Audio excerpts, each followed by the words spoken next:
ನನ್ನ ಮಾಜಿ ಪತಿಗೆ ಮದುವೆ ಆಗಿ ಮಗು ಇದೆ. ನಾನು ಸಿಂಗಲ್ ಆಗಿಯೇ ಖುಷಿಯಾಗಿದ್ದೀನಿ. ಒಂದೆರಡು ದಿನ ಬೇಜಾರಾದ್ರೂ ಕೂಡ ಅವರವರ ಜೀವನ ಅವರು ನೋಡ್ಕೊಳ್ಳೇಬೇಕು.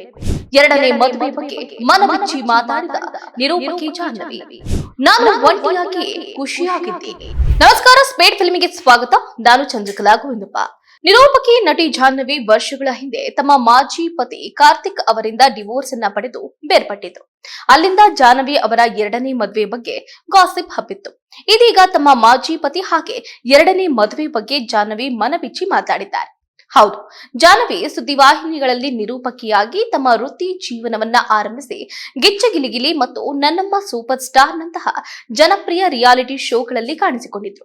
ಅಲ್ಲದೆ ಬಿಗ್ ಬಾಸ್ ಖ್ಯಾತಿಯ ರೂಪೇಶ್ ಶೆಟ್ಟಿ ನಟನೆಯ ಅಧಿಪತ್ರ ಸಿನಿಮಾದಲ್ಲೂ ಕೂಡ ನಟಿಸುವ ಮೂಲಕ ಚಿತ್ರರಂಗದಲ್ಲಿ ಗಮನವನ್ನ ಸೆಳೆದಿದ್ರು. ಮಾಜಿ ಪತಿಯ ಬಗ್ಗೆ ಹಾಗಾದ್ರೆ ಜಾಹ್ನವಿ ಮುಂದುವರೆದು ಮಾತಾಡಿದ್ದೇನು? ಜಾಹ್ನವಿ ತಮ್ಮ ಮಾಜಿ ಪತಿ ಕಾರ್ತಿಕ್ ಅವರಿಂದ ಡಿವೋರ್ಸ್ ಪಡೆದುಕೊಂಡಿದ್ಯಾಕೆ ಅನ್ನೋದ್ರ ಬಗ್ಗೆ ಈ ಹಿಂದೆ ಹೇಳ್ಕೊಂಡಿದ್ದಾರೆ. ಇದೀಗ ಅವರ ಮಾಜಿ ಪತಿ ಮತ್ತೊಂದು ಮದುವೆಯಾಗಿ ಮಗುವೊಂದನ್ನು ಕೂಡ ಹೊಂದಿದ್ದಾರೆ ಅನ್ನುವ ವಿಚಾರವನ್ನ ಜಾಹ್ನವಿ ರಿವೀಲ್ ಮಾಡಿದ್ದಾರೆ. ಹೌದು, ಜಾಹ್ನವಿ ತಮ್ಮ ಮಾಜಿ ಪತಿ ಬಗ್ಗೆ ಮಾತಾಡಿ ಅವರು ಅವರ ಹೆಂಡತಿ ಮಗು ಜೊತೆ ಚೆನ್ನಾಗಿರ್ಲಿ ಅಂದಿದ್ದಾರೆ. ನಾನು ಸಿಂಗಲ್ ಆಗಿಯೇ ಖುಷಿಯಾಗಿದ್ದೀನಿ. ಒಂದೆರಡು ದಿನ ಬೇಜಾರಾದ್ರೂ ಕೂಡ ಅವರವರ ಜೀವನ ಅವರು ನೋಡ್ಕೊಳ್ಳೇಬೇಕು. ಈಗ ನಾನು ಸಿಂಗಲ್ ಆಗಿ ಖುಷಿಯಾಗಿದ್ದೀನಿ.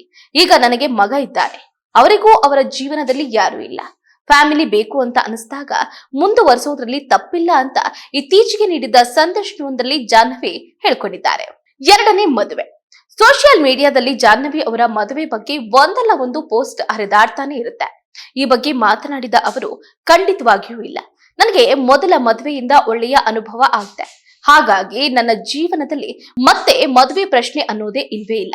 ಹೀಗೆ ನಾನು ತುಂಬಾ ಖುಷಿಯಾಗಿದ್ದೀನಿ, ಚೆನ್ನಾಗಿದ್ದೀನಿ. ಕೆಲಸ ಮತ್ತು ನನ್ನ ಕುಟುಂಬದ ಮೇಲೆ ಹೆಚ್ಚು ಗಮನವನ್ನ ವಹಿಸ್ತಾ ಇದ್ದೀನಿ. ಯಾವತ್ತೂ ಕೂಡ ಮತ್ತೆ ಮದುವೆ ಆಗ್ಬೇಕು ಅಂತ ಅನ್ಸಿಲ್ಲ. ಮಗನ ಭವಿಷ್ಯ ರೂಪಿಸ್ಬೇಕು, ಅವನಿಗೆ ಜಾಸ್ತಿ ಪ್ರೀತಿ ಮತ್ತು ಟೈಮ್ ಕೊಡಬೇಕು ಅನ್ನೋದು ಬಿಟ್ರೆ ಎರಡನೇ ಮದುವೆ ಬಗ್ಗೆ ನನಗೆ ಯೋಚನೆ ಇಲ್ಲ. ನಾನು ಸಿಂಗಲ್ ಆಗಿನೇ ತುಂಬಾ ಖುಷಿಯಾಗಿದ್ದೀನಿ ಅಂತ ಜಾಹ್ನವಿ ಹೇಳ್ಕೊಂಡಿದ್ದಾರೆ. ಮಗನಿಗೆ ಅಪ್ಪನ ಪ್ರೀತಿ ಬೇಕು ಅಂತೇನಿಲ್ಲ. ಯಾರೋ ಒಬ್ಬ ವ್ಯಕ್ತಿ ನನ್ನ ಜೀವನದಲ್ಲಿ ಬೇಕು ಅಂತ ನನಗೆ ಇದುವರೆಗೂ ಅನ್ಸಿಲ್ಲ. ಇದಕ್ಕೆ ಕಾರಣ ನನ್ನ ಮಗ ಈಗಾಗಲೇ 8ನೇ ತರಗತಿಯಲ್ಲಿ ಓದ್ತಿದ್ದಾನೆ. ಮಗ ದೊಡ್ಡವನಾಗಿದ್ದಾನೆ. ಇನ್ನೊಬ್ಬ ವ್ಯಕ್ತಿಯನ್ನ ನಾನು ಕಲ್ಪನೆ ಮಾಡ್ಕೊಳ್ಳೋದಕ್ಕೂ ಕೂಡ ಸಾಧ್ಯ ಇಲ್ಲ. ನನಗೆ ಪ್ರೀತಿ ಕೊರತೆ ಆಗಿದೆ ಅಥವಾ ಮಗನಿಗೆ ಅಪ್ಪ ಬೇಕು ಅನ್ನೋದು ಏನೂ ಇಲ್ಲ ಅಂದಿದ್ದಾರೆ ಜಾಹ್ನವಿ. ಇದಾಗುತ್ತೆ ಇವರಿಗಿನ ಸ್ಪೀಡ್ ಫಿಲ್ಮಿ. ನೋಡ್ತಾ ಇರಿ ಸುದ್ದಿ ನಿಮ್ಮದು, ಬೇಗ ನಮ್ಮದು.